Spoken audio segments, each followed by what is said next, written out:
حضرت تھانوی رحمۃ اللہ علیہ کی ملفوظات کی جلد نمبر 3 ہے، ملفوظ نمبر 24 ہے۔ کہ ایک مولوی صاحب کے سوال کے جواب میں فرمایا، دین کے آسان ہونے میں کوئی شبہ نہیں، اگر کسی کو شبہ ہوتا تو حقیقت کے نہ سمجھنے سے ہوتا ہے۔ ایک شخص نے مولانا فضل الرحمان صاحب گنج مراد آبادی سے عرض کیا، حضرت مفقود کے مسئلے میں بڑا حرج ہے۔ مفقود یعنی وہ ایک شخص گم ہو گیا، پتہ نہیں چل رہا، تو اس کی بیوی کو اب کیا کرنا چاہیے؟ تو ایک مسلک یہ ہے کہ وہ 90 برس تک کی عمر تک انتظار کرے۔ دوسرا یہ ہے کہ اس کا اندازہ لگائے کہ اس کی عمر کے لوگ کس عمر میں فوت ہو جاتے ہیں، اس وقت تک انتظار کریں۔ تیسرا قول امام مالک رحمۃ اللہ علیہ کا، فرماتے ہیں 4 برس تک وہ عورت انتظار کرے اور قاضی کے ذمے ہے وہ قاضی کے پاس جائے اور قاضی کو بتائے کہ ہمارا نکاح ہوا تھا اور یہ نکاح کا ثبوت ہے اور اب میرا شوہر غائب ہے اور وہ مل ہی نہیں رہا۔ تو قاضی کہے گا ٹھیک ہے، میں انویسٹیگیشن کرتا ہوں، اور 4 سال تک انویسٹیگیشن کرے۔ اس کے بعد اگر نہ ملے تو پھر اس عورت کے حق میں لکھ کے دے دے کہ یہ عدت وفات منائے، عدت وفات گزارے، اور عدت وفات گزارنے کے بعد یہ دوسری جگہ نکاح کر لے۔ اور آخری قول یہ ہے کہ امام اور جج اور قاضی 1 سال تک انویسٹیگیشن کرے اور اس کے بعد ان دونوں کے فسخ نکاح کرے، عورت طلاق کی عدت گزارے اور اس کے بعد یہ معاملہ کرے۔ تو حضرت مفقود کے مسئلے میں بڑا حرج ہے۔ فرمایا کہ بڑا حرج لیے پھرتا ہے، جہاد میں بھی تو حرج ہے، جان دینی پڑتی ہے، اس کو بھی قرآن سے نکال دو۔ مولانا پر جذب کا غلبہ رہتا تھا، اسی رنگ کا جواب دیا۔ تو میں جذب کی مناسبت سے ایک واقعہ مولانا کا بیان فرمایا کہ وقار العمراء حیدرآبادی ملاقات کو آئے، مولانا نے حکم دیا نکال دو۔ صاحبزادے نے سفارش کی، مولانا فضل الرحمان گنج مراد آبادی بڑے عجیب بزرگوں میں سے، بڑے عجیب بزرگ، حضرت تھانوی رحمۃ اللہ علیہ ملنے کے لیے گئے تو اپنا تعارف نہیں کروایا، تو کہا کہ رات 10 بجے آئے ہو، یہ کوئی آنے کا وقت ہے؟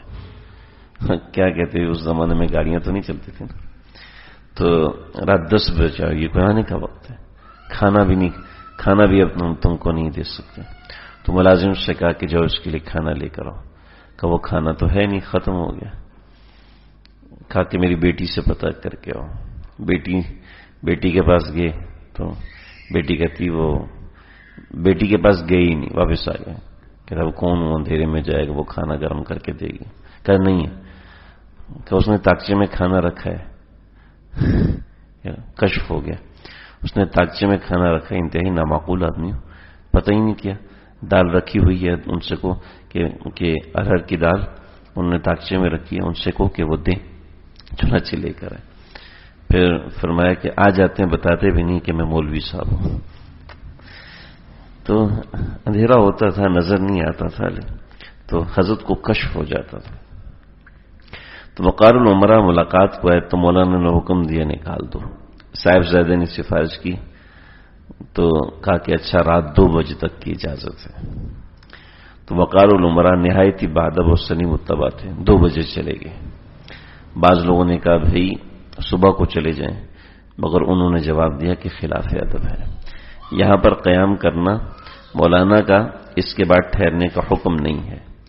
اس زمانے کے عمراء کی یہ حالت تھی، مال و دولت والے جو لوگ تھے ان کی حالت تھی، خصوصاً حیدرآباد کے عمراء تو نہایت ہی مخلص اور فقراء سے نہایت ہی خوش اعتقاد تھے۔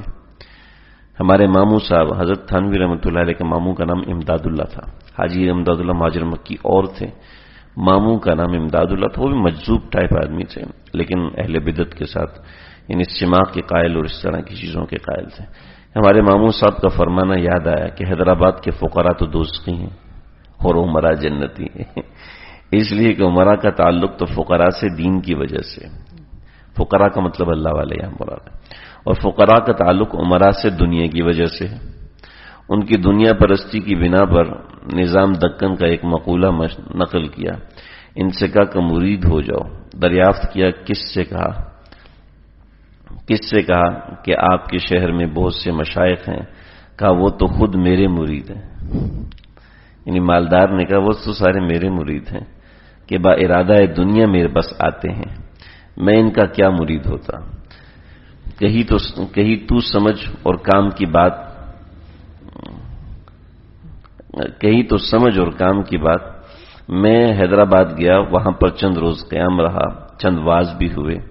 میرے چلے آنے کے بعد حفظ الایمان کی عبارت لکھ کر اور اس پر ایک فتویٰ بنا کر وہاں کے مشائخ کے دستخط کرا کر نظام کے سامنے پیش کیا کہ آئندہ کے لیے اس شخص کا حدود ریاست میں داخلہ بند کر دیا جائے۔ حضرت تھانوی کو آنے کی اجازت نہیں ہے کہ اگر یہ شخص دوبارہ آیا تو سب کو گمراہ کر دے گا، کیونکہ حضرت تھانوی رحمۃ اللہ علیہ تو ایسے چندے والے لوگوں کے خلاف ہے۔ تو نظام نے کہا جس شخص کی یہ عبارت ہے وہ زندہ ہے، اس سے اس کا مفہوم دریافت کر لیتے ہیں، جب وہاں سے جواب آ جائے تو ہم کو دکھا دو، ہم اس وقت رائے قائم کریں گے۔ اب کون لکھتا؟ وہ تو شرارت تھی، نظام بڑے دانشمند آدمی تھے۔ اس سلسلے میں یہ بھی بیان کیا کہ جب حیدرآباد گیا تھا تو بعض احباب نے چاہا کہ نظام سے ملاقات ہو، مگر میں دعا کرتا تھا کہ اللہ کرے کہ سامنا نہ ہو، کیونکہ مجھے الجھن ہوتی ہے، اس سے دوسرے عوام کا نقصان ہوتا ہے، ان کو خیال ہوتا کہ یہ بھی دنیا لینے آیا ہے۔ اب جو وعظوں سے اثر ہوتا ہے وہ جاتا رہتا ہے، کچھ وظیفہ وغیرہ اگر ہو جاتا تو غریب کے ہدایات تو بند ہو جاتے، یعنی حضرت تھانوی رحمۃ اللہ علیہ فرماتے تھے کہ میرا گھر غریبوں کے ہدایات پہ چلتا ہے، جب میں ان نوابوں کے ہدیے لینا شروع کر دوں گا تو غریب لوگ ہدیہ دینے سے جھجکیں گے کہ ہمارا شیخ تو 1-2 لاکھوں کے ہدیے لیتا ہے، اب ہم اس کو 500 کا ہدیہ دے رہے ہیں، 100 کا ہدیہ دے رہے ہیں، 50 کا ہدیہ دے رہے ہیں، یہ تو مسئلہ ہے۔ فرمایا کہ ہمارا گھر تو چلتا ہے ہدیوں پر۔ اب پیر کو کیا پرواہ رہی کہ چھوٹوں کا ہدیہ لے، وہ بھی کسی پر بد اعتماد ہو کر اگر وظیفہ بند کر دیتے ہیں تو بس ہم تو کسی کے بنا رہتے ہیں۔ اس لیے ہمارا یہی رجحان ہے کہ جو 8 آنا، 4 آنا، 2 آنا آئے وہی ٹھیک ہے۔ الجھن پر مولانا یعقوب نانوتوی کا ایک مقولہ نقل کیا، فرمایا کرتے تھے عمراء کے پاس جب تک بیٹھا رہتا ہوں ایسا معلوم ہوتا ہے جیسے کسی قید خانے میں بند ہوں۔ عام طور پر جو عمراء لوگ ہوتے ہیں ان کی ایک اپنا مزاج ہوتا ہے، وہ اپنی رائے کو مسلط کرنے کی کوشش کرتے ہیں، پیسے کا دھونس بہت خطرناک ہوتا ہے۔ فرمایا کہ مرید ایسے شخص کو کرے جس کو پیر کم از کم نالائق گدھا احمق تو کہہ سکے، کہ جس کا خیال کرتے رہو کہیں ناراض نہ ہو جائے، کہیں ایسا ویسا نہ ہو جائے، تو ایسے کو مرید کرنے کا کیا فائدہ ہے جی، کہ جس کو ہر وقت خیالی کرتا رہے شیخ ہے یہ بھئی کہ ایسا ہو یہ ناراض ہو جائے، کہ ایسا نہ ہو کہ مرید کو برا لگ جائے، کہ ایسا نہ ہو کہ مرید کو ایسا ہو جائے تو وہ ہمارے ہدیے بند کر دے ہیں جی، وہ ہر مہینے ہدیہ دیتا ہے، کہیں ایسا نہ ہو کہ وہ ہدیہ بند کر دے تو مسئلہ ہو جائے گا۔ اللہ۔ سر سید احمد خان کے بہت سے نظریات گزرے ہیں جو کہ ٹھیک نہیں تھے، لیکن بہت سے نظریات اس کے ٹھیک بھی تھے، تو کلی طور پر وہ غلط آدمی نہیں تھا، لیکن جزوی طور پر اس نے قرآن مجید کے حوالے سے بہت سی چیزیں ایسی کی جو کہ اجماع امت کے خلاف تھیں۔ لیکن برحال ایک صاحب نے عرض کیا، ایک مرتبہ حضرت تھانوی نے لکھا ہے کہ ایک مرتبہ سر سید احمد خان، چونکہ سر سید احمد خان کو سر کا لقب انگریز کی طرف سے ملا تھا تو اس طرف سے بہت سی بدگمانیاں بھی تھیں اور کچھ اس نوعیت کی چیزیں بھی تھیں، کیونکہ جو بغیر پڑھے قرآن میں رائے دینا شروع کر دیتا ہے نا پھر اس کی تباہی کو کوئی روک نہیں سکتا۔ تو سر سید احمد خان تو پڑھے ہوئے نہیں تھے، انہوں نے قرآن مجید کے معجزات کے حوالے سے اور اس بارے میں بہت سی باتوں کے وہ معاملات کرنا شروع کیے. علی گڑھ میں یونیورسٹی بنائی تو اس سے مشہور ہو گیا کہ تو سر سید احمد خان تو انگریزوں کا پٹھو ہے، اور ہندوستان میں ایک طبقہ تھا جو انگریزوں کے خلاف تھا، اور ایک بہت بڑا طبقہ تھا جو انگریزوں کے خلاف تھا. انگریزوں نے ظلم ہی ایسا کیا تھا. تو چونکہ اس نوعیت کی بدگمانیاں تھیں تو سر سید احمد خان ایک مرتبہ ٹرین میں بیٹھے اور ایک صاحب جو ہے ان کے ساتھ آ کے بیٹھے، اور ساتھ بیٹھے ہیں. انہوں نے جب ٹرین میں 7 لوگ بیٹھتے تھے تو کوئی نہ کوئی موضوع پہ بات ہوا کرتی تھی. انہوں نے بات کرنا شروع کی. کہا کہاں جا رہے ہو؟ کہا جی علی گڑھ جا رہا ہوں. کہا علی گڑھ میں ایک آدمی ہے اس کا نام ہے سید احمد خان، سر سید. جانتے ہو؟ کہاں جانتا ہوں، بہت ہی گھٹیا آدمی ہے. اپنے بارے میں کیا؟ بہت ہی گھٹیا آدمی ہے، جتنا میں اس کو جانتا ہوں اتنا کوئی بھی نہیں جانتا. کہتا مجھ سے پوچھ کیسا آدمی ہے. اور شروع ہو گیا سر سید احمد خان کے سامنے ہی سر سید احمد خان کو گالیاں دینا. دے گالی، اتنی گالیاں دیں، اتنا برا بلا. میرا بس نہیں چلتا، میرا جی نہیں مانتا. میں پھر اگلے اسٹیشن پر اس کے رشتہ دار کھانا لینے آئے تھے، کھانا لے کے آئے تھے. تو اب سر سید احمد خان خود اپنے بارے میں سن رہے ہیں اور کہہ رہے ہیں ہاں یہ بات تو ایسی ہے یا واقعتاً تو نے صحیح پکڑا، یہ آدمی ہے ہی اس قابل، اس کو جوتے مارنے چاہیے، اس کو گلی میں کرے، اس کو ننگا کر کے مارنا چاہیے. لوگ اس کو پتہ نہیں کیسے برداشت کرتے ہیں، لوگوں کو اس کو چھوڑنا ہی نہیں چاہیے. تو سر سید احمد خان آگے کہا یار یہ کیسا آدمی ہو؟ تم بڑے زبردست آدمی ہو. مجھے پہلی دفعہ زندگی میں ایسا آدمی ملا جو میری باتوں کے بارے میں ایسے تصدیق کر رہا ہے. اگلے اسٹیشن پہ کھانا تو ساتھ بٹھا کے کھانا بھی کھلا. کہتے نہیں آپ کھائیں. نہیں آپ کو کھانا پڑے گا. نہیں میں کھانا نہیں کھاؤں. کھانا کھایا. چلتے رہے. شام کا وقت آیا. شام کو اسٹیشن پہ اس کے رشتہ دار پھر کھانا لے کے آئے تھے. تو کھانا ابھی تو کھاؤ. کہتے نہیں میں ہو سکتا ہے دن میں آپ کا روزہ ہو تو میں نے آپ کو اس طرح، لیکن ابھی تو آپ کو کھانا پڑے.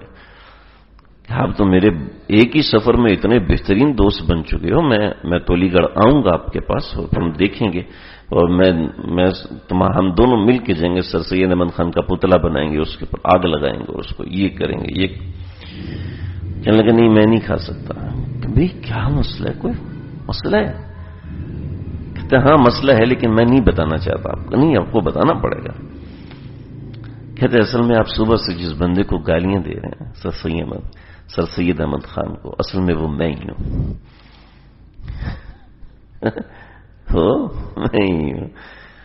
تو یہ معاملات ہیں، یہ چیزیں ہیں. تو بھائی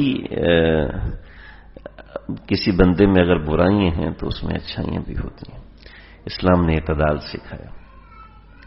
ایک صاحب نے عرض کیا کہ حضرت تھانوی رحمۃ اللہ علیہ نے لکھا ہے، وہ جو پہلے واقعہ سنا ہے وہ غالباً ملفوظات کی جلد نمبر 1 یا 2 میں ہے. یہ میں تیسری جلد کا واقعہ سنا رہا ہوں. یعنی میں بتا رہا ہوں یہ میری بات نہیں ہے، حضرت تھانوی رحمۃ اللہ علیہ کی بات. ہم اپنے ممبر سے اگر کسی شخص کا نام لے لیتے ہیں تو ہو سکتا ہے کہ کوئی اس کو ایسا سمجھنا شروع ہو جائے. ایسا نہیں. ایک صاحب نے عرض کیا کہ حضرت آج کل سائل سوال کرتے پھرتے ہیں، بظاہر نہایت تندرست ہٹے کٹے ہوتے ہیں، ان کو دینا جائز ہے یا نہیں؟ فرمایا کہ آج کل تو لوگوں نے مانگنے کا پیشہ بنا لیا، لہذا ان کو دینا جائز نہیں ہے. چنانچہ یہ دروازہ بجا کے مانگتے ان کو نہیں دینا چاہیے. پھر ایک قصہ سنایا. کہتے ہیں محسن الملک جو ہیں یہ سر سید احمد خان کے ساتھی ہیں. کہ سر سید احمد خان کوٹھی میں تھے تو انہوں نے شیشے لگائے ہوئے تھے جو اندر سے تو باہر کا سب نظر آتا ہے لیکن باہر سے اندر کا کچھ نظر نہیں آتا. تو ایک شخص آئینوں میں نظر آیا، نہایت بوسیدہ میلے کپڑے پہنے ہوئے، کوٹھی سے باہر آ کے بیٹھا. تو دیکھ رہے ہیں سر سید احمد خان لیٹے ہوئے ہیں، محسن الملک بھی دیکھ رہے ہیں. تو سر سید احمد خان نے ان سے کہا کہ دیکھو یہ ایک مکار آدمی ہے، یہ اپنے لباس کو بدلے گا، بڑی زبردست لباس پہنے گا اور پگڑی باندھے گا، چوغا نکالے گا، اس میں سے تسبیح نکالے گا، بنے گا، ٹھنے گا، پھر دیکھنا بھیک مانگنے نکل جائے گا. تو ہوا یہی کہ اس نے نکالا اندر سے لمبا کرتا نکالا، سر پہ امامہ باندھا اور ہاتھ میں تسبیح پکڑی اور کوٹھی کا دروازہ بجایا۔ تو جب دیکھا کہ اتنا بادشاہ باوقار آدمی اور شکل سے مولوی، بہت بڑا مولوی صاحب لگ رہا ہے، تو اندر داخل ہو کے سلام کیا تو سر سید احمد خان لیٹے رہے اور بے رخی سے جواب دیا، بیٹھے بھی نہیں۔ وہ خود ہی آ کے کرسی پہ بیٹھ گیا، کہا کہ مجھے فلاں ضرورت ہے، آپ کی مدد چاہتا ہوں۔ تو سر سید احمد خان اسی بے التفاتی میں لیٹے رہے۔ تو بات کرتے کرتے اس نے کہا کہ میں شاہ غلام علی کو دیکھا ہوا ہے۔ شاہ غلام علی اپنے زمانے کے بڑے بزرگ تھے، مجھے اتنی ان کی تاریخ معلوم نہیں ہے۔ تو سر سید احمد خان نے جب یہ سنا شاہ غلام علی کا نام تو اٹھ کے بیٹھے، کہتے ہاں بتاؤ شاہ غلام علی صاحب کیسے انسان تھے؟ تو ان کے حالات بیان کرتے تو سر سید احمد خان بڑی توجہ سے سنتے رہے۔ تو اس نے نہایت ادب سے کھانا مانگا، نہایت ادب کے ساتھ کھانا منگوایا، کھانا پیش کیا، کھانے کے بعد 50 روپے ہدیہ پیش کیا۔ جب وہ چلا گیا تو محسن الملک نے پوچھا کہ یہ کیا خبر تھا؟ خود ہی تو کہہ رہے تھے کہ یہ شخص مکار ہے، سائل ہے، پیشہ ور ہے، اس کو ایک کوڑی بھی نہیں دوں گا، لیکن پھر ایسے معتقد ہوئے کہ اس نے جادو کر دیا۔ آخر آپ کو یہ سوجی کیا تھی؟ تو سر سید احمد خان نے کہا کہ تم کو خبر نہیں اس شخص نے کس کا نام لیا تھا؟ اگر یہ شخص اس وقت جان بھی مانگ لیتا تو میں عذر نہ کرتا۔ حضرت شاہ صاحب کی اس قدر عظمت تھی کہ نام سن کر وارفتگی طاری ہو گئی، وہ دل ہی بدلی ہو گیا۔ اللہ اللہ۔ میں نے کہا جب تک ساتھی آتے تو ملفوظات پڑھ لیتے ہیں۔ ہمیں کہ ایک صاحب کا خط آیا، لکھا تھا قلب میں وسوسے آتے ہیں، کوئی ورد بتا دیں۔ تو یہ صاحب بہت بڑے شیخ سے مرید ہیں کہ فرمایا حضرت تھانوی نے کہ ان کو خبر نہیں کہ ورد سے وسوسوں کا علاج نہیں ہوتا، اسی لیے میں کہتا ہوں کہ صرف بیت ہو جانے سے کام نہیں بنتا، تعلیم اور تنظیم بھی ضروری ہے۔ اس پر مجھ کو بدنام کیا جاتا ہے کہ میں سخت ہوں، بس یہ سختی ہے کہ میں ناواقفوں کو واقف بناتا ہوں۔ کیا یہ بھی جرم ہے؟ ایک قصبہ میں ایک قصبہ ہے تیتروں، ایک قصبہ ہے، فرمایا وہاں سے بہت سی عورتیں بیت ہونے آئیں اور ایک چھکڑا بھرا اور چھکڑا بھر کے آئیں اور مجھے درخواست بھیجی کہ ہم بیت ہونے کے لیے آئے ہیں۔ تو میں نے انکار کر دیا کہ تم اپنے خامدوں سے پوچھ کر نہیں آئی، لہٰذا میں بیت نہیں کروں گا۔ میں نے بعد میں سنا کہ ان عورتوں نے کہا کہ یہ مولوی تو اچھا نہیں، گنگو والا مولوی بہت اچھا ہے، فوراً مرید کر لیتا۔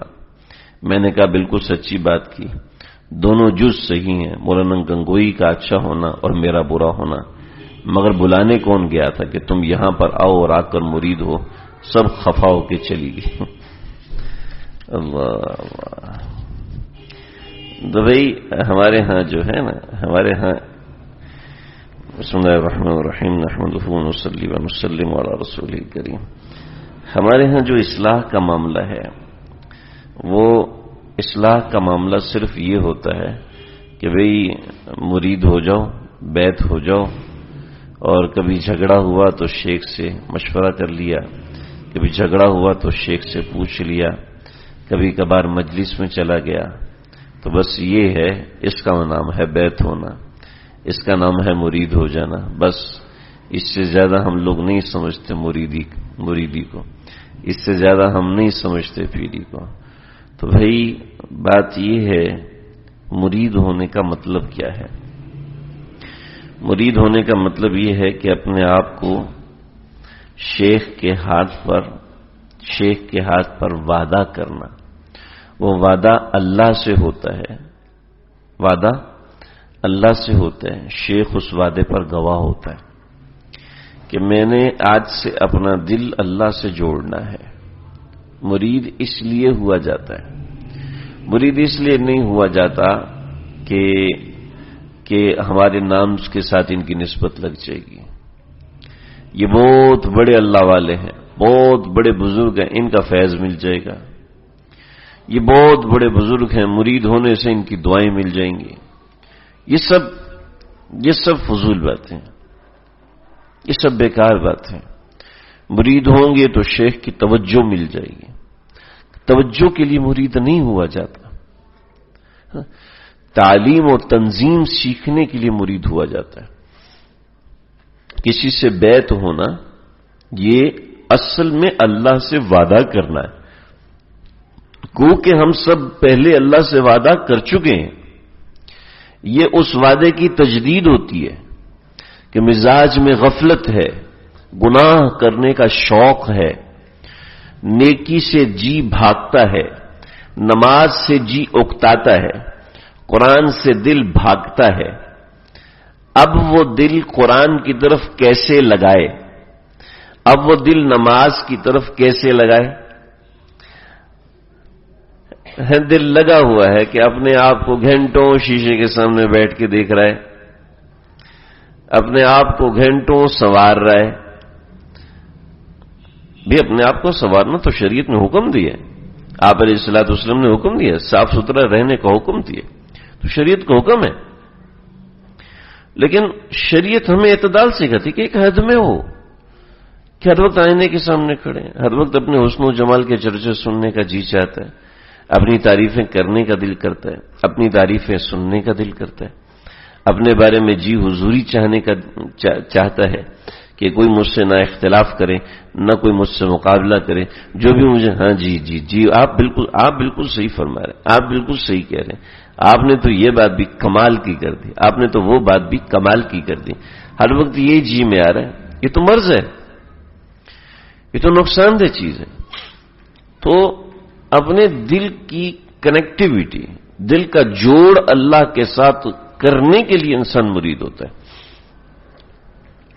اگر دل اللہ کے ساتھ جڑا ہوا نہیں ہے، ٹھیک ہے، اور مجلس میں بیٹھ رہا ہے، تو مجلس میں بیٹھنے کی برکت سے اللہ تعالیٰ ضرور بے ضرور دل کو اپنے ساتھ جوڑیں گے، انشاءاللہ جوڑیں گے. مجلس میں آتے رہنے کی برکت سے اللہ تعالیٰ جوڑیں گے. یہ اللہ کی تجلیات جذب ان مقامات پہ چلتی ہیں جہاں اللہ تعالیٰ کا نام بار بار لیا جاتا ہے، جہاں اللہ کا نام بار بار پکارا جاتا ہے. لیکن اصل دل انسان وہاں پہ لگائے تو، ورنہ شیطان کتنی اچھی مجلس میں رہتا تھا، فرشتوں کی مجلس میں رہتا تھا، نیکوکاروں کی مجلس میں رہتا تھا، فرشتوں کی صحبت میں وہ ہزاروں سال تک رہا. لیکن کیا ہوا؟ اپنے دل کو نہیں جوڑا.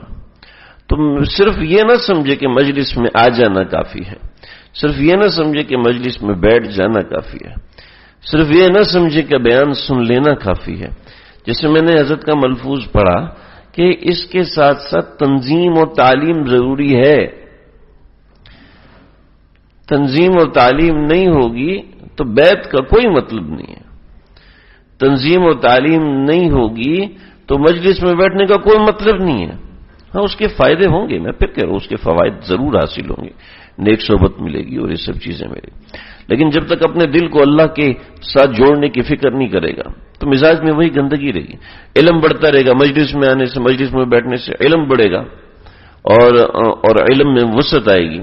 لیکن اس سے کیا ہوگا؟ اس سے مزاج میں بغاوت پیدا ہوگی، کیونکہ دل تو ہے نہیں ساتھ، زبردستی بیٹھا ہوا ہے، زبردستی لگا ہوا ہے اپنے ساتھ، زبردستی کسی نے زبردستی بٹھا دیا، کسی استاد نے زبردستی بٹھا دی یا کسی فلاں نے زبردستی بٹھا دیا، تو اب بیٹھا تو ہوا ہے، تو مزاج میں بغاوت بڑھے گی، مزاج میں دوری بڑھے گی. دیکھا نہیں مشائخ کی اولادیں عام طور پہ تباہ ہو جاتی ہیں. وجہ اس کی یہی ہے کہ وہ بیچارے انہوں نے ساری باتیں سن لی ہوتی ہیں تو ان باتوں کی کوئی اہمیت نہیں رہتی. اور جو دور سے آنے والے ہیں وہ طلب لے کے آتے ہیں تو ان میں پیاس ہوتی ہے، پیاس سے پانی ملتا ہے. جب وہ پانی ملتا ہے اللہ کی معرفت کا، دین کی محبت کا پانی ملتا ہے تو وہ سیراب ہو جاتے ہیں، وہ سیراب ہوتے ہیں اور سے اور ان کو کیا، ان کو سیم کا نمک آنے لگتا ہے، سیم کا چونا آنے لگتا ہے، اور زمین کاشت کے قابل نہیں رہتی، نہ کوئی فصل اگ سکتی ہے، نہ کوئی کھیتی اگ سکتی ہے، تباہ ہو جاتے ہیں. تو سب سے بڑی چیز انسان کے اندر یہ ہے کہ اپنے مزاج میں طلب پیدا کرے. طلب پیدا کرنی پڑتی ہے. زمین سے خود بخود کپاس نہیں نکلتا، زمین سے خود بخود گندم نہیں نکلتا، زمین سے خود بخود مکئی نہیں نکلتی، زمین میں سونا ہو خود بخود باہر نہیں آتا، اس پہ محنت کرے گا تو اس پہ پانی بھی نکلے گا، اس پہ محنت کرے گا تو پیٹرول بھی نکلے گا، اس پہ محنت کرے گا تو گندم بھی نکلے گی، کپاس بھی نکلے گی۔ اللہ نے ہمیں اپنے نام کی ضرب لگا کے دنیا میں بھیجا ہے، اللہ نے ہمیں اپنے تعلق کی چاشنی دے کے دنیا میں بھیجا ہے۔ دوستو اللہ نے آدھا ولی اللہ ہمیں دنیا میں بنا کے بھیجا کہ آدھے بنے ہوئے ہو، باقی آگے محنت کر لو، تھوڑی سی محنت تو ہے۔ کہ جنت کتنی فاصلے پر؟ فرمایا کہ 2 قدم کے فاصلے پر، ایک قدم اپنے نفس پر، دوسرا قدم جنت پہ، اتنی قریب تو ہے۔ نحن اقرب الیہ من حبل الورید، ہم تو بہت قریب ہیں تمہارے، ہم بہت قریب ہیں، کوشش کرنے والوں کو ملتے ہیں۔ ان اللہ لم یکن مغیرا نعمتا انعمها علی قوم حتی یغیروا ما بانفسهم، خدا نے آج تک اس قوم کی حالت نہیں بدلی، خدا نے آج تک اس قوم کی حالت نہیں بدلی، نہ خود ہو جس کو اپنی حالت آپ بدلنے کا۔ جب انسان خود کو بدلنا چاہتا ہے، جب انسان اپنے اوپر محنت کرتا ہے تو اللہ اس کو بناتے ہیں، جب انسان اپنے اوپر محنت کرنا چھوڑ دیتا ہے تو اس کے اوپر جتنی بھی محنت کی جائے اس کی ویلیو کچھ بھی نہیں ہے، کچھ بھی نہیں، اور اس کے اوپر محنت ہوتی ہے تو وہ ڈائمنڈ بنتا ہے، اتنا ناخن جتنا کروڑوں کا ہوتا ہے، اس میں محنت ہوتی ہے تو کروڑوں کا ہوتا ہے۔ مولانا رومی رحمۃ اللہ علیہ نے حکایت لکھی ہے، آملہ ایک سمجھ لے پھل ہے، یہ جیسے کیکر کی پھلی کا پھل ہوتا ہے نا، ہم جسے فروٹ کہتے ہیں وہ نہیں، تیار کرنے کے بعد وہ پھل بنتا ہے۔ تو جیسے مونگ پھلی خشک میوہ ہے، اس کو تیار کیا جاتا ہے، تیار کرنے کے بعد وہ میوہ بنتا ہے۔ تو آملہ اسی طریقے سے ایک خشک میوہ ہے۔ 2 آملے گرے ہوئے تھے، کیا ایک آملے کو اٹھایا حکیم نے اور اس آملے کے اندر انجیکشن لگائے، انجیکشن لگانے کے بعد اس کے اندر سے گندے مادے نکالے، گندے مادے نکالنے کے بعد اس کے اندر جو اچھے مادے اور اچھے ذائقے تھے وہ رہ گئے، تو اس کو اس نے اس میں مختلف سوراخ کیے، سوراخ کرنے کے بعد اس کو شیرے میں ڈالا۔ شیرے اور آملے کا جب کیمیائی ملاپ ہوتا ہے تو یہ انتہائی طاقتور دوائی بن جاتی ہے، اور یہ طاقت کے طور پہ یہ دماغی طاقت کو دماغ کو مضبوط کرتی ہے، جسم میں آئرن پیدا کرتی ہے، جسم میں تیل پیدا کرتی ہے، جسم چاقو چوبند ہوتا ہے وغیرہ وغیرہ، اس کے بڑے فائدے ہوتے ہیں۔ بہشتی زیور میں تھانوی نے بہت سی چیزیں لکھی اس کے حوالے سے۔ اور جب آملہ خشک ہو جاتا ہے، اس آملے کو تو یہ چیز ملی، یہ ٹریٹمنٹ ملی، دوسرا آملہ خشک ہو جاتا ہے، جب آملہ خشک ہو جاتا ہے تو اس کو پیسا جاتا ہے، اور پیس کر اس کو پھانکتے ہیں تو قبض ختم ہوتی ہے، قبض ختم ہوتی ہے۔ ایک آملہ ہے وہ دل کو، دماغ کو طاقت دینے کے لیے استعمال ہوتا ہے، اور ایک آملہ ہے وہ گندگی صاف کرنے کے لیے استعمال ہو رہا ہے۔ ہماری مرضی ہے کہ ہم اپنے اوپر کون سی محنت کرتے ہیں، ہم سمجھیں ہمارے اختیار میں اللہ نے دی ہے۔ ان اللہ لم یکن مغیرا، میں کسی قوم کو نہیں بدلتا، حتی یغیروا ما بہم، جب تک وہ اپنے آپ کو نہیں بدلتے میں نہیں بدلتا۔ اللہ نے انسان کو اختیار دیا، اللہ نے قرآن مجید میں فرمایا کہ اگر ہم چاہتے تو ان کو مجبور کر دیتے ایمان قبول کرنے پر، مجبور ہو جاتے اور اسلام قبول کرتے، لیکن ہم نے ان کو چھوڑ دیا۔ قرآن مجید میں بہت سی جگہوں پر، مجھے کوئی اسپیسیفک جگہ یاد نہیں آ رہی اس وقت، کئی مقامات پر ہے اللہ نے انسان کے اختیار میں رکھا ہے، تمہاری مرضی ہے تم اپنے ساتھ محنت کرو، تمہاری مرضی ہے تم اللہ کی رحمت کو کھینچو اپنی طرف، جو رحمت تمہارے پاس آنے کو تیار ہے، اللہ کی رحمت ہمارے اوپر امٹنے کو تیار ہے کہ میں اپنی رحمت کو تمہارے اوپر انڈیلنے کے لیے تیار ہوں۔ من تقربنی شبرن، جو ایک شبر کہتے ہیں دھاگے کے برابر جگہ کو، بعض حضرات کے مطابق سوئی کے ناکے کو شبر کہتے ہیں، سوئی کا جو کون ہے اس کو شبر کہتے ہیں، بعض کے ایک قدم کو شبر کہتے ہیں، چلے جی ایک قدم، من تقربنی شبرن، جو ایک قدم آتا ہے میں 10 قدم اس کی طرف آتا ہوں، میں 10 قدم اس کی طرف آتا ہوں۔ تو اللہ تعالیٰ تو انسان کو اپنا بنانے کے لیے تیار ہے، لیکن اللہ اس کو آزمائش سے گزارتے ہیں، یہ اللہ کا طریقہ ہے۔ پیغمبر علیہ الصلوۃ والسلام کو طائف میں پتھر لگوائے، اپنوں کو دشمن بنایا، اور جب ایک محفوظ مقام پر آئے، محفوظ اور صاف ستھری جگہ پر آگے مدینہ، پھر وہاں پر کیا ہوا؟ خواب دکھایا پہلے، اے پیغمبر صلی اللہ علیہ وسلم، آپ کی صبح جو جنگ ہونی ہے اس جنگ سے پہلے خواب دکھایا کہ آپ کی تلوار کے اوپر ناکے، آپ کی تلوار کے دندانے بنے ہوئے تھے۔ یا رسول اللہ، آپ کی تلوار کے دندانے بنے ہوئے تھے، اس کا کیا مطلب ہے؟ فرمایا اس کا مطلب یہ ہے کہ میرا کوئی عزیز، کوئی میرے خاندان کا فرد، وہ بھی اس جنگ کے اندر مارا جائے گا۔ میں کہ ایک گائے کو ذبح کیا گیا ہے، اس کا کیا مطلب ہے؟ اس کا مطلب ہے کہ میرے کچھ لوگ مارے جائیں گے۔ پھر اس کے بعد میں نے دیکھا کہ میں ایک قلعے کے اندر محصور ہو گیا ہوں، دشمن مجھ تک نہیں پہنچ رہا۔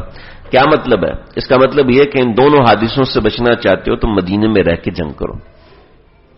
لیکن صحابہ کرام کی ضد تھی تو آپ صلی اللہ علیہ وسلم باہر گئے، مدینے سے باہر جا کے جنگ کی، اور جنگ کے بعد شکست ہوئی، اور شکست ہونے کے بعد آپ صلی اللہ علیہ وسلم فرمانے لگے کہ دیکھو دیکھو دیکھو حمزہ کدھر ہے، حمزہ کدھر ہے، حمزہ کدھر۔ جب آپ صلی اللہ علیہ وسلم نے تلاش کیا، دیکھتے دیکھتے کہ بدر کے پاس ایک چھوٹا سا درخت تھا، بوٹی تھی، اس بوٹی کے بعد حضرت حمزہ کی لاش پڑی تھی، اور حضرت حمزہ کے کان بھی کٹے ہوئے تھے، ناک بھی کٹی ہوئی تھی، سینہ کٹا ہوا تھا، اور اندر سے کلیجہ باہر نکلا۔ آپ نے قسم کھائی، آپ نے قسم کھائی، اتنے بے اختیار ہوئے کہ آپ صلی اللہ علیہ وسلم اتنا روئے کہ آپ کو روتا دیکھ کے صحابہ بھی رو پڑے۔ پھر آپ نے قسم کھائی کہ میں ایک حمزہ کے مقابلے میں 70 کو ماروں گا۔ ایسے بے خود ہوئے، اللہ نے قرآن نازل کیا، اے پیغمبر ان عاقبتم فعاقبوا بمثل ما عوقبتم، بدلہ لینا تو ایک کا بدلہ ایک سے ہوگا، اس سے زیادہ کا بدلہ نہیں ہوگا۔ نہیں، پیغمبر صلی اللہ تعالی علیہ وسلم کو اللہ رب العزت ایسی تکلیفوں سے گزار رہے ہیں۔ ہمارا تو ذکر نہیں ہے، ورد نہیں ہے۔ جب ذکر نہیں، ورد نہیں تو کیفیت کیسے آئیں گی؟ من لا ورد لہ لا وارد لہ، جو ذکر اللہ نہیں کرے گا، جو اللہ کو یاد نہیں رکھے گا، اس کے دل میں واردات غیبی آئیں گی کہاں سے؟ اس کے دل میں غم کی کیفیت کیسے آئے گی؟ اس کے دل میں رونا، کوڑنا، چیخنا، چلانا، اللہ کے سامنے سجدہ ریز ہو جانا، اور دنیا سے کٹنے کا جی چاہنا، دنیا سے دور ہونے کا جی چاہنا، یہ کیسے آئے گا؟ کہ جب آپ صلی اللہ علیہ وسلم نے ذکر اللہ کرنا شروع کیا، غار حرا میں جانا شروع کیا، تو حبب الی الخلا، فرمایا مجھے تنہائی محبوب ہونے لگی۔ اور پھر آپ کے اوپر جب اس طرح کی کیفیت آئی تو بخاری شریف کی روایت، آپ نے فرمایا میرا جی چاہتا تھا کہ میں خود کو پہاڑ سے گرا لوں۔ حضرت تھانوی رحمۃ اللہ علیہ جب ذکر اللہ کرتے کرتے اس کیفیات تک پہنچے تو کیفیات تک پہنچ ایک شخص آ کے ملے، اور کانپور میں ایک صاحب ملے اور آ کے کہنے لگے کہ حضرت میرا بندوقوں کا کاروبار ہے اور میں کچھ بندوقیں لے کر جا رہا ہوں یہاں سے وہاں، تو مجھے اجازت فرمائے تو میں یہاں آپ کے پاس رک جاؤں۔ فرمایا کہ رک جاؤ۔ تو تھوڑی دیر میں حضرت نے اس کی ایک بندوق اٹھا کے چیک کی اور دیکھی، اور دیکھ کے نشانہ اس کا بنایا، تو کہا میرا دل چاہا کہ میں اس سے کہوں کہ یہ بندوق چلتی ہے۔ فرمایا کہ میں نے اس کو کہا یہ بندوق چلتی ہے؟ کہ جی چلتی ہے۔ فرمایا میرا دل چاہا کہ میں اس کو کہوں کہ خدا کے واسطے ایک میرے سر پہ رکھ کے چلا دو، میں دنیا میں نہیں رہنا چاہتا۔ کہ جب انسان اللہ کو یاد کرتا ہے، جب انسان اللہ کو یاد کرتا ہے تو بہت سی ایسی چیزیں آتی ہیں، ہمیں اس کے ذائقے کا نہیں پتا۔ ہم اس پہ شکوے کرنے بیٹھے تھے، جب ہم 4 سال ہو گئے، 5 سال ہو گئے، ہمیں نماز پڑھنے کا دل ہی نہیں کرتا، ہم نماز نہیں پڑھ پاتے، ہم روزہ نہیں رکھ پاتے، ہمارا اللہ سے قریب ہونے کا دل ہی نہیں کرتا، تو ہم محنت کون سی کرتے ہیں؟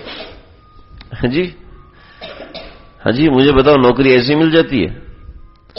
اس کے لیے محنت کرنی پڑتی ہے۔ نوکری ایسی نہیں ملتی، اس کے لیے کوشش کرتے ہیں، محنت کرتے ہیں۔ ڈگری ایسی نہیں ملتی، اس کے لیے کوشش کرتے ہیں، محنت کرتے ہیں۔ کھانا بنتا ہے، کھانا ایسے ہی مل جاتا ہے؟ ایسے ہی ملتا ہے، ہمیں ہوٹل سے ایسے ہی مل جاتا ہے، اس کو پکانا نہیں پڑتا، اس کے لیے پیسے دینے پڑتے ہیں۔ تو اللہ کا تعلق ایسے مل جائے گا؟ نہ کوئی ذکر کریں گے، نہ کوئی اپنی انا کو ماریں گے، نہ کوئی اپنی میں کو ماریں گے۔ دنیا کا دین کا سب سے بڑا مرض تکبر ہے، کہ انسان اکڑ جائے، انسان ڈٹ جائے۔ اور میں نے دیکھا ہے، کیا بتاؤں،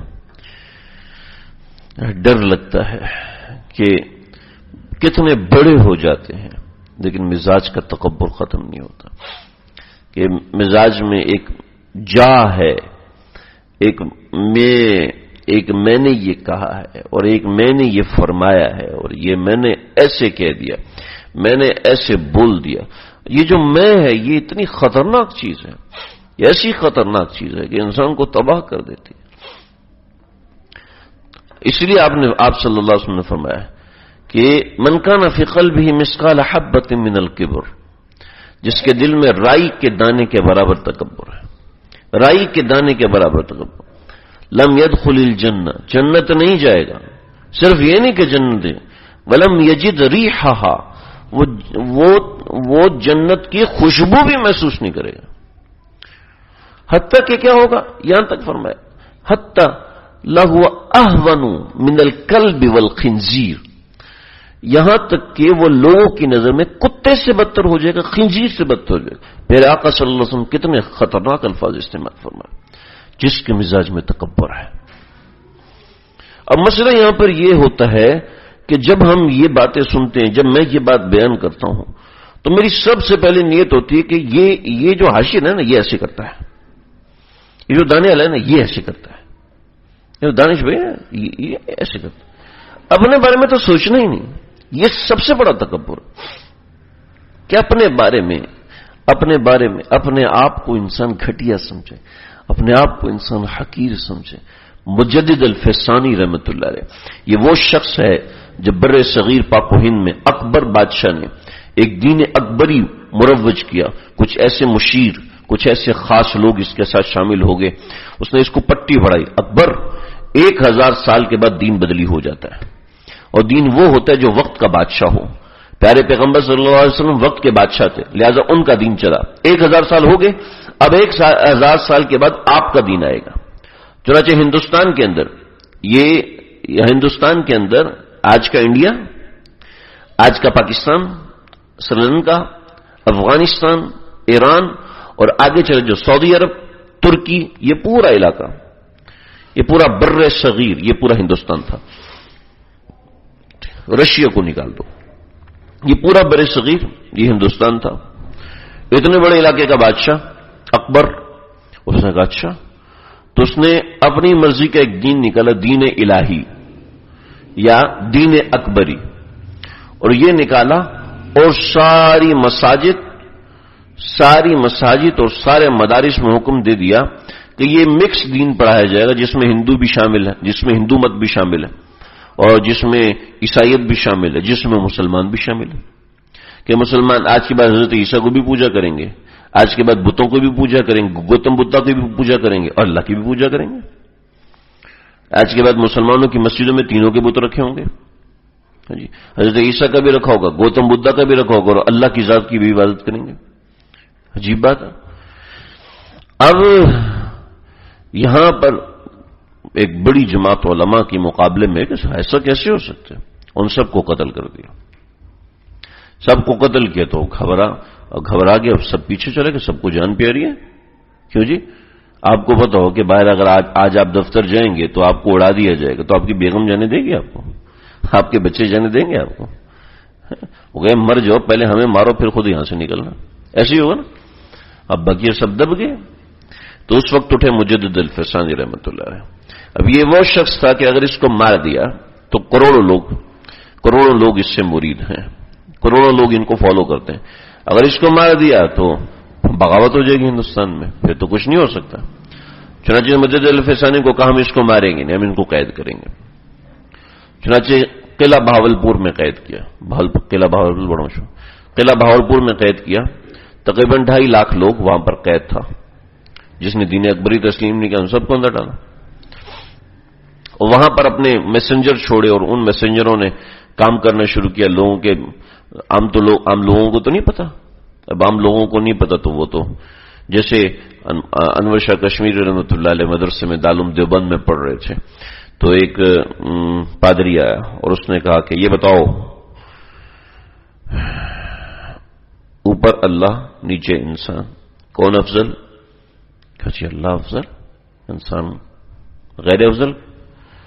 اس نے کہا دیکھو اس سے سمجھ میں آیا کہ جو اوپر ہوتا ہے وہ افضل ہوتا ہے، جو نیچے ہوتا ہے وہ گھٹیا ہوتا ہے۔ صاف سی بات ہے، حضرت عیسیٰ تو اوپر ہے اور پیغمبر محمد صلی اللہ علیہ وسلم تو زمین میں۔ اب بتاؤ، عام عوام تو پھنس گیا۔ تو انور شاہ کشمیری رحمۃ اللہ شاگرد تھے کھڑے ہوئے، کہتے بے وقوف، یہ کس نے کہہ دی جو اوپر ہوتا ہے وہ افضل ہوتا ہے، جو نیچے ہوتا ہے وہ مفضول ہوتا ہے؟ یہ کس نے کہہ دی؟ کبھی اللہ اوپر ہے تو افضل ہے اور انسان نیچے ہے تو غیر افضل؟ کہ اللہ اوپر ہونے کی وجہ سے افضل ہے۔ اگر اللہ اس وقت ہمارے ساتھ ہوں تو کیا آسمان افضل ہو جائے گا؟ جبریل افضل ہو جائے گا؟ تو خود بتاؤ کہ پرندہ ہوا میں اور تم نیچے ہو تو پرندہ تم سے بہتر ہے؟ ایسے اس کی لیکن یہ چیز عوام کو تو نہیں آتی۔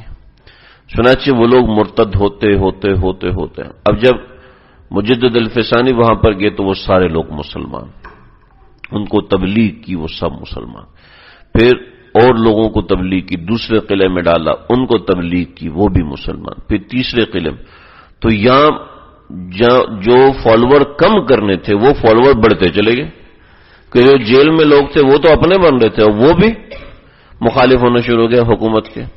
تو اس کو بندے کو بلا کے لاؤ، یہ جو میرے پادری اتنے سارے بیٹھے ان سے مناظرہ کریں، سمجھو ان سے مناظرہ، وہ سارے پادری دوبارہ مسلمان ہو گئے۔ اکبر بادشاہ نے جب یہ دیکھا کہ اس بندے کے سامنے تو کوئی ٹک نہیں رہا تو خود اکبر بادشاہ دوبارہ مسلمان ہوا، اور ہندوستان میں ایک مرتبہ پھر دین اسلام رائج ہوا، پھر دین اسلام لاگو ہوا۔ ہندوستان کے ٹیکس کے اندر جو اکبر بادشاہ کے نام سے باتیں مشہور کی جا رہی ہیں وہ انتہائی غلط ہیں۔ ہندوستان کی ٹیکس بکس کے اندر اکبر بادشاہ کے حوالے سے ادھوری قسم کی باتیں شائع ہوتی ہیں، اور بہت سی ایسی باتیں پاکستان میں بھی آتی ہیں۔ ہمارے بہت سے ایسے لوگ، دو چار لوگوں نے مجھ سے کہا کہ اکبر بادشاہ نے کیا کیا تھا، میں نے کہا آگے اس کی پوری تاریخ نہیں پتا آپ کو۔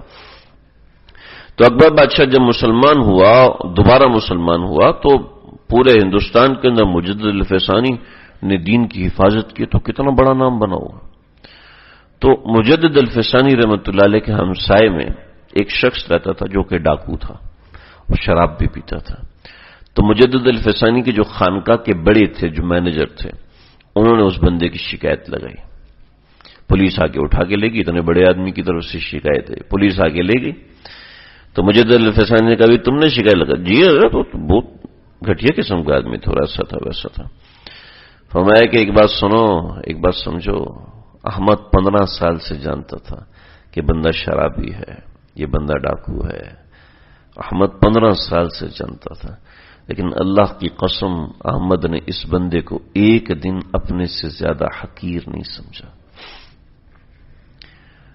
آج تو اولاد اپنے ماں باپ کو حقیر سمجھتی ہے، آج تو ہم اپنے ماں باپ کو اپنے سے گھٹیا سمجھتے ہیں، کم علم سمجھتے ہیں، بے وقوف سمجھتے ہیں، گھٹیا سمجھتے ہیں، 2 ٹکے کا سمجھتے ہیں، اپنے آپ کو افضل، اپنے ماں باپ کو گھٹیا، اپنے آپ کو پڑھا لکھا، اپنے ماں باپ کو ان پڑھ سمجھتے ہیں۔ جی میں نے تو ماسٹر کیا نا، وہ میرے ابا تو میٹرک فیل ہے، تو میں تو زیادہ پڑھا لکھا ہوا۔ تو اب پیمانہ کس کا استعمال کر رہے ہیں؟ پیمانہ کس کا استعمال کر رہے ہیں؟ تو کفار کا پیمانہ استعمال کر رہے ہیں کہ انہوں نے جناب 10 سال پڑھا، میں نے تو 16 سال پڑھا ہے، انہوں نے تو اتنا کمایا اور میں نے کتنا کمایا۔ ارے یہ پیمانہ استعمال ہوتا ہے؟ ہم ایسی کتابوں کو قابل ضبطی سمجھتے ہیں جن کو پڑھ کے بچے باپ کو خبتی سمجھتے ہیں۔ اکبر الآبادی رحمۃ اللہ نے کہ آپ صلی اللہ علیہ وسلم نے فرمایا ادنا صدیقہ و اقصى اباہ، آپ نے فرمایا قرب قیامت میں لوگ اتنے گھٹیا ہو جائیں گے کہ اپنے دوستوں کو اچھا سمجھیں گے، اپنے والدین کو گھٹیا سمجھیں گے۔ عجیب ہو رہا ہے۔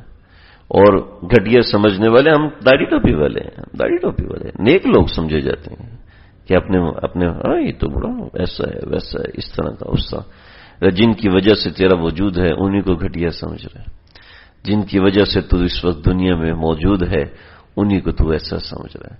ہاں ماں باپ بازے بوڑھے ہو جاتے ہیں، ماں باپ بازے اپنی عمر کی وجہ سے، بیماریوں کی وجہ سے ایسے ہو جاتے ہیں کہ اولاد کو تنگ کرتے ہیں، تنگ تو ہوگا۔ اس لیے تو اللہ نے کہا وَلَا تَقُلْ لَهُمَا اُفْ، وَلَا تَقُلْ لَهُمَا اُفْ، ولا تنهرهما وقل لهما قولا كريما واخفض لهما جناح الذل من الرحمة وقل رب ارحمهما كما ربياني صغيرا.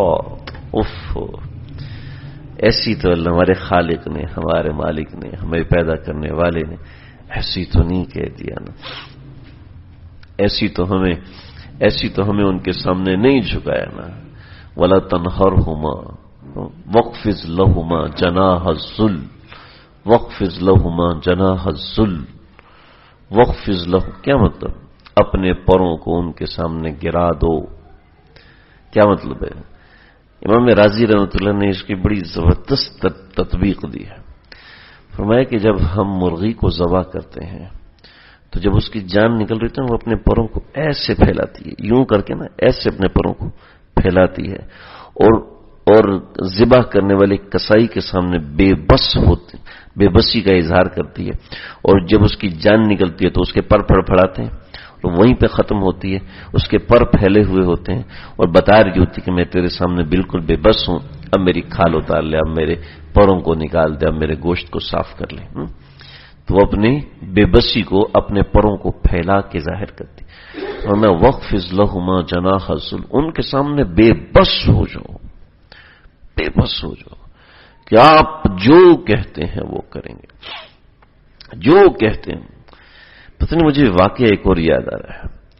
حضرت سلمان علیہ السلام، حضرت سلیمان نہیں ہے، سلیمان ہی ہے نا، حضرت سلیمان علیہ السلام کو اللہ رب العزت نے وحی نازل فرمایا. سلیمان، صبح ہم تمہیں اپنی ایک قدرت کا مظہر دکھانا چاہتے ہیں، لہذا صبح فجر کے بعد تم ایسا کرنا کہ تم سمندر کے کنارے چلے جانا. سلمان علیہ السلام اٹھے، فوج کو لیے اور سمندر کے کنارے چلے گئے. سمندر کے کنارے گئے ہیں تو دیکھا ایک دور سے ایک کشتی ہے، اور کشتی ایسی ہے کہ جس کے اوپر بہت بڑی کشتی ہے، اس میں کمرہ بنا ہوا ہے، وہ کشتی نظر آ رہی ہے. تو اپنے کشتی بانوں سے کہا کہ کشتی کو نکال کے لاؤ. تو وہ گئے، دوڑے اور کشتی کو دیکھا، کشتی میں کوئی بھی نہیں، کمرہ بند ہے. تو کشتی کو ٹو کیا اور لے کر ساحل پہ آئے. غالباً تفسیر ابن کثیر میں یہ واقعہ لکھا ہے، اور کسی حدیث کی بڑی، غالباً بخاری میں واقعہ میں نے پڑھا تھا، مجھے اس وقت بخاری میں تو نہیں لیکن کسی اور بڑی حدیث کی کتاب میں بھی یہ واقعہ ہے. تو حضرت سلیمان علیہ السلام نے دیکھا کہ اس میں کمرہ اور کمرے کا دروازہ بند ہے. دروازہ بجایا تو اندر سے آواز آئی، جی کون؟ جی میں سلیمان ہوں اور میں آپ سے ملنا چاہتا ہوں. جی اندر آ جائیں. اندر گیا، وہ بڑا خوبصورت نوجوان، 25-26 سال اس کی عمر ہوگی، وہاں بیٹھا ہوا تھا. اس کے پاس ایک پیالہ تھا جس میں ایک پیلے رنگ کی کوئی ایسی چیز رکھی تھی جیسے کسٹرڈ ہوتا ہے، اس طرح کی کچھ وہ رکھی ہوئی تھی. کہ جی کون ہے آپ؟ کہا کہ بھئی میں آپ کو کیا بتاؤں کہ میں کون ہوں، بس ایسا ہے کہ میرے کئی بھائی تھے اور کئی بہنیں تھیں، لیکن میرے والدین جب بیمار ہوئے تو ان کی خدمت کے لیے کوئی بھی نہیں تھا.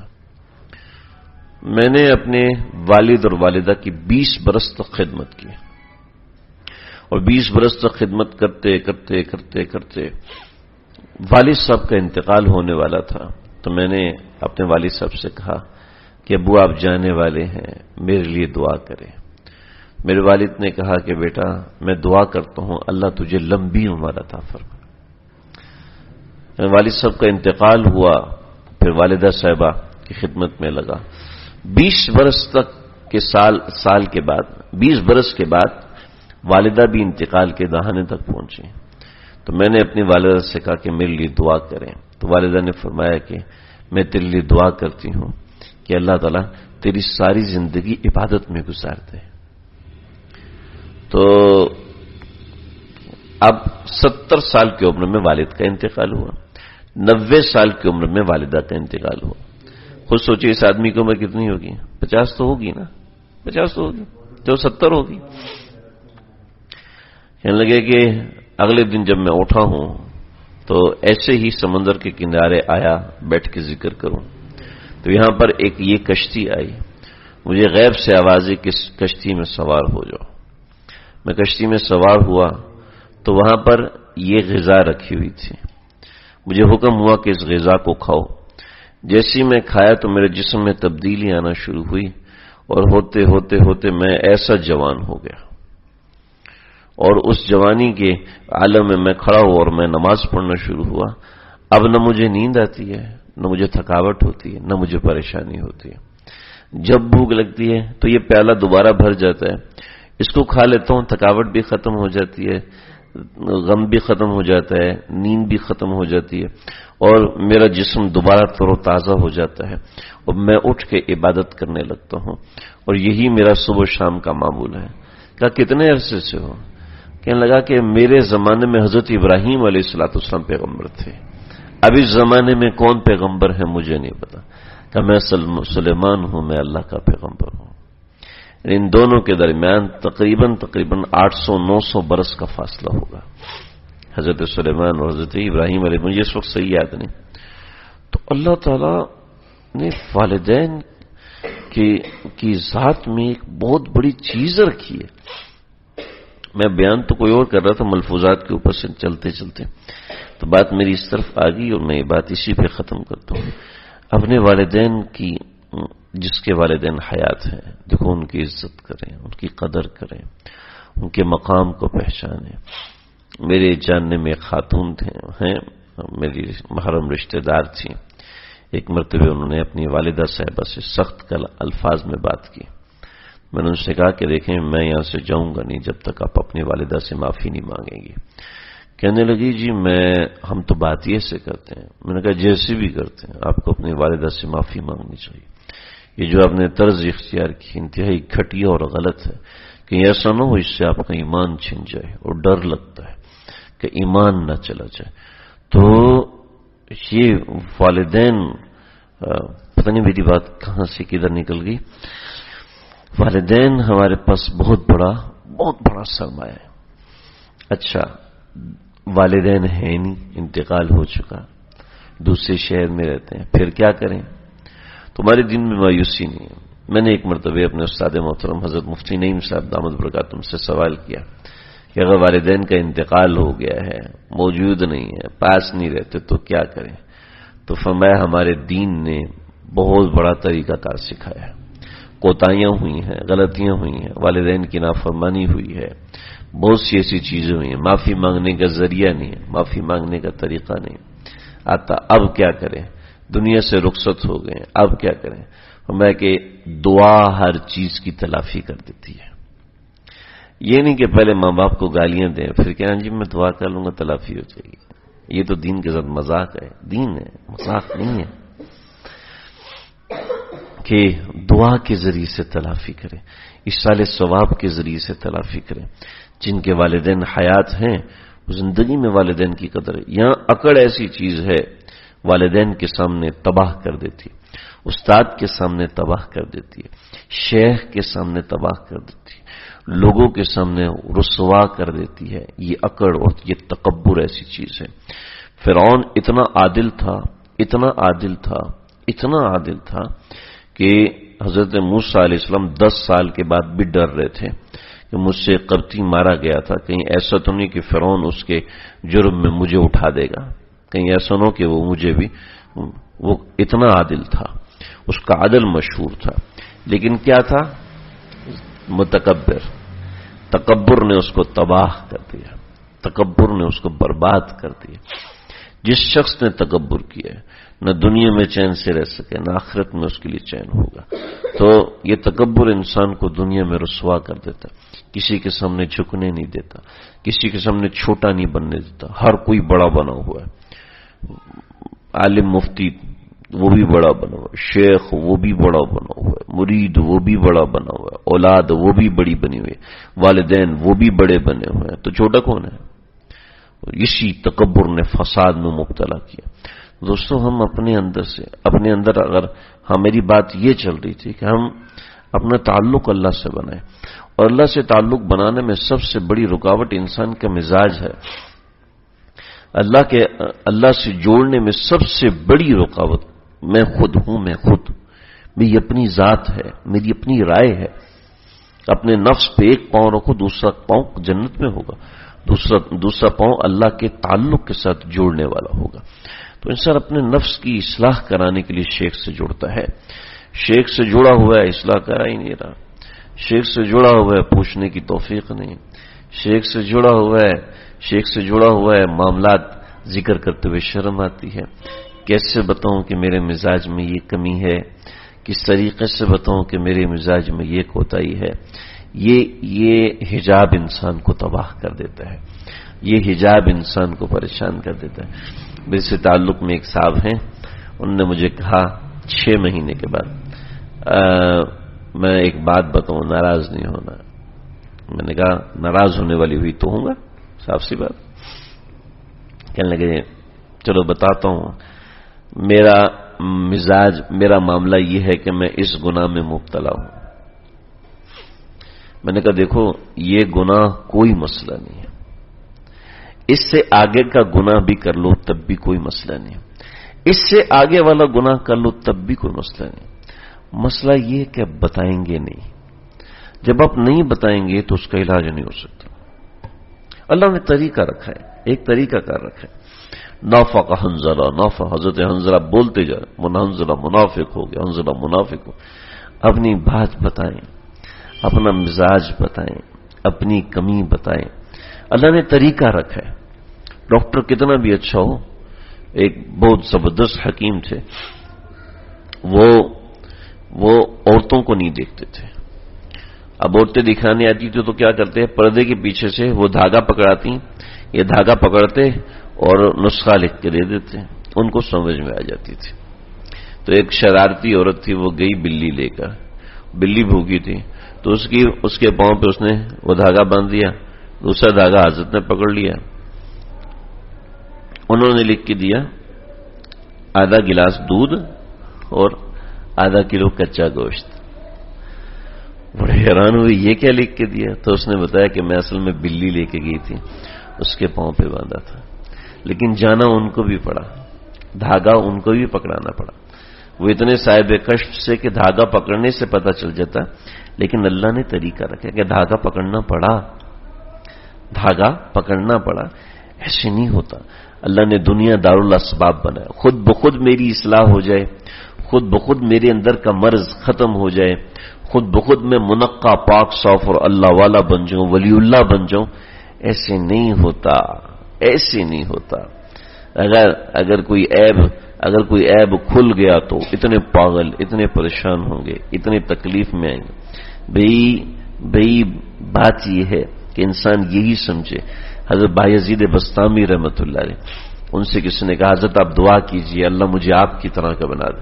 فرمایا یہ بد دعا میں ہرگز نہیں کروں گا کہ میں تو سراپا عیب دار ہوں. ایک عورت نے، ایک گھٹیا عورت نے اوپر سے راکھ پھینکی حضرت کے اوپر گری تو حضرت نے کہا انا للہ و انا الیہ راجعون. پھر فرمایا اللہم لک الحمد و لک الشکر. اللہ جی آپ کا شکر ہے. کہ شکر کس بات کا؟ فرمایا جس سر پہ آگ گرنی چاہیے اس پہ راکھ گری ہے، اس پہ اللہ کا شکر ادا نہ کرو. تو بھائی اپنی کمیاں، اپنی کوتاہیاں پیٹ میں رکھنے سے کبھی حل نہیں ہوتے. جب تک انسان اس حجاب کو ہٹاتا نہیں ہے اس وقت تک اللہ کے قریب نہیں جا سکتا. ایک شیخ کے مرید نے خواب دیکھا کہ اور خواب حضرت کو سنایا. کہا جی کیا خواب دیکھا؟ کہ حضرت میں نے خواب دیکھا کہ آپ کا ہاتھ شہد میں ہے اور میرا ہاتھ گندگی میں ہے. پھر یہ ہوا کہ آپ میرا ہاتھ چاٹ رہے ہیں اور میں آپ کا ہاتھ چاٹ رہا ہوں. تو حضرت تھانوی رحمۃ اللہ نے خواب سنا، فرمایا کہ خواب صحیح تھا کہ شیخ کا ہاتھ شہد میں اور یہ چاٹ رہا ہے. مطلب یہ ہے کہ یہ نیت اچھی لے کر آیا ہے تو شیخ کے ذریعے سے اس کو صحیح چیز مل رہی ہے. اور شیخ گندی نیت سے مرید کے پاس تھا کہ اس سے میں مال بٹوروں گا، اس سے میں پیسے چھینوں گا، اس سے میں یہ کراؤں گا، یہ کروں گا، اور اس سے میں چندے وصول کروں گا، تو شیخ اس سے دنیا کا گند لے رہا ہے. لیکن شیخ ناقص ہے، مرید کامل ہے. جب مرید کامل ہے تو اس کو کامل چیز اللہ دے رہے ہیں، اور شیخ چونکہ ناقص ہے تو اس کو ناقص چیز مل رہی ہے، اس کو گھٹیا چیز مل رہی ہے. اللہ تعالیٰ مجھے، اللہ کے ہاں کوئی محروم نہیں ہے جی، اللہ کے ہاں کوئی محروم نہیں ہے، لیکن وہ محروم ہے جو آگے نہیں بڑھتا، جو پیچھے کھڑا ہوا ہے. وہ سستوں کا مقابلہ ہو نا، سستوں کا عالمی مقابلہ ہو، تو اس میں سب لوگ سست آئے، کہا کون سب سے زیادہ سست ہے، تو سب سستوں نے ہاتھ کھڑا کر لی. تو ایک آدمی ایسے ہی بیٹھا ہوا ہے کہ جی آپ نے ہاتھ کیوں نہیں کھڑا کیا؟ کہ میں سب سے زیادہ سست ہوں. میں سب سے زیادہ سست ہوں، ہاتھ کیسے اٹھاؤں گا؟ کہ ہاں لگتا ہے کہ یہی سب سے زیادہ سست ہے، لہذا اس کو انعام دینا چاہیے. کہتے آئیں آپ انعام وصول کریں. کبھی یہیں لا کے دے دو، کون آئے گا آپ کے پاس؟ کہ یہ تو کمال کا آدمی ہے. کہتے آپ اوپر انعام دینے نہیں ہے کہ تو آپ کو نہیں ملے گا. کہتے کون جائے آپ سے انعام لینے؟ کون جائے؟ بس ٹھیک ہے، ادھر آ کے دیتے ہو تو دو، نہیں تو نہیں لیتے. اچھا، تو اس کے پاس آیا اور اس سے انٹرویو لیا. کہنے لگے جی آپ سے بھی زیادہ کوئی سست دنیا میں ہو سکتا ہے؟ کہا ہاں. کون ہے؟ کہتے میرا بھائی. تو وہ آیا کیوں نہیں؟ کہتا اس کو کہا تھا کہ چلو، وہ کہتا کون جائے. تو ہمارا دین ہمیں سست رہنا نہیں سکھاتا، چست، چاقو چوبند، ہر وقت تیار، ذہنی طور پر، عقلی طور پر، جسمانی طور پر. اللہ مجھے آپ ہم سب کو سمجھنے کی توفیق عطا فرمائے. وآخر دعوانا بسم اللہ الرحمن الرحیم. الحمد للہ رب العالمین، والصلاة والسلام علی سید الانبیاء والمرسلین. ربنا تقبل منا انك انت السميع العليم وتب علينا انك انت التواب الرحیم. اللہ جی جو کہا ہے، سنا ہے، کہنے والا بھی محتاج ہے، سننے والے بھی محتاج ہیں. اللہ ہم سب کی بگڑی بنا دیجئے، اپنے پیار کے قابل بنا دیجئے، اپنے تعلق کی دولت ہم سب کو دے دیجئے. اے دونوں جہانوں کے پروردگار، ہمارے گناہوں کو، خطاؤں کو، غلطیوں کو، کوتاہیوں کو، جو جان بوجھ کے کیے، جو انجانے میں کیے، اے اللہ اندھیرے اجالے میں جو گناہ ہوئے، کمی کوتاہی ہوئی، اللہ اپنے فضل سے، اپنے کرم سے ان کو معاف فرما دیجئے. اپنے فضل سے، اپنے کرم سے اللہ ان کو معاف فرما دیجئے. اللہ ان کو معاف فرما دیجئے. اللہ ان کو معاف فرما دیجئے. ہم گندے ہیں، گنہگار ہیں، اپنی کوتاہیوں کا اعتراف کرتے ہیں، اپنی کمیوں کا، اپنے گناہوں کا اعتراف کرتے ہیں. آپ ان کو معاف فرما دیجئے. اللهم اغفر لنا ذنوبنا وكفر عنا سيئاتنا توفني وتوفنا مع الابرار. اللہ ہمیں جو مریض ہیں، بیمار ہیں، گھروں میں، اسپتالوں میں، سب کو شفا کلی عطا فرمائے. جو دل کے مرض میں، جو وبائی امراض میں، جو بخار میں، کھانسی میں، کسی چھوٹے یا کسی بڑے مرض میں مبتلا ہے، اللہ سب کو شفا کلی عطا فرما دیجئے. صحت کاملہ عاجلہ مستمرہ عطا فرما دیجئے. اللہ ہم سب کی بگڑی بنا دیجئے. ہم سب روحانی بیمار ہیں، اللہ روحانی بیماریوں سے شفا عطا فرمائیے. ہم میں سے جس کے دل میں جو جائز حاجتیں ہیں، اللہ اپنے فضل سے ان حاجات کو پورا فرمائیے. اپنے کرم سے ان حاجات کو پورا فرمائیے. اپنے کرم سے ان حاجات کو پورا فرمائیے. ہمارے آصبائی کو نہ صالح اولاد کی دو پسند نواز دیجیے. اللہ ہماری ان سب دعاؤں کو ان کے حق میں قبول فرمائیے. ہمارے نعمان بھائی کے بیٹے عبداللہ کو، حسن کو، ان کے والدین کو صحت کلی عطا فرمائیے. حاجات کو پورا فرمائیے. ہمارے خالد محسن بھائی، ان کے گھر والے اور ان کے جو بھائی، ہمارے کاشر بھائی جو آسٹریلیا میں ہیں، اور اس طریقے سے دیگر بھائی جن کا کاروبار میں مسائل ہیں، اللہ آپ اپنی مرضی سے، اپنے کرم سے، اپنے فضل سے ان مسائل کو دور فرما دیجیے، ان تکلیفوں کو دور فرما دیجیے. جن پریشانیوں کا وہ سامنا کر رہے ہیں، اللہ ان پریشانیوں کو دور فرمائیے. جن تکلیفوں کا وہ سامنا کر رہے ہیں، ان تکلیفوں کو اپنے فضل سے، کرم سے دور فرمائیے. حاسدین کی حسد سے حفاظت فرمائیے. شر پھیلانے والوں کے شر سے حفاظت فرمائیے.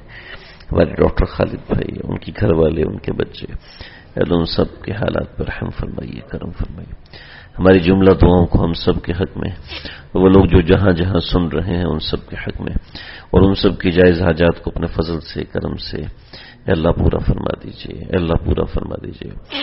ہمارے کچھ ساتھی یہاں آتے ہیں، ان کی والدہ کا انتقال ہو گیا ہے، اللہ مغفرت عظیم فرمائیے، اللہ جنت الفردوس میں اعلیٰ ترین مقام عطا فرمائیے، جنت الفردوس میں خاص اور اعلیٰ مقام عطا فرما دیجیے۔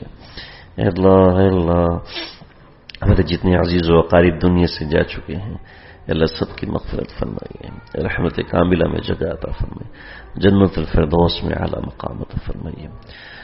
اے اللہ، پیارے آقا صلی اللہ علیہ وسلم نے جتنی دعائیں مانگی ہیں ان سب میں ہمیں حصہ عطا فرمائیے۔ جن دعاؤں سے جن چیزوں سے پناہ مانگی ہے اللہ، ان سب چیزوں سے پناہ عطا فرمائیے۔ ربنا تقبل منا انك انت السميع العليم وتب علينا انك انت التواب الرحيم، وصلى الله تعالى على خير خلقه محمد وآله وصحبه أجمعين، الحمد لله رب العالمين۔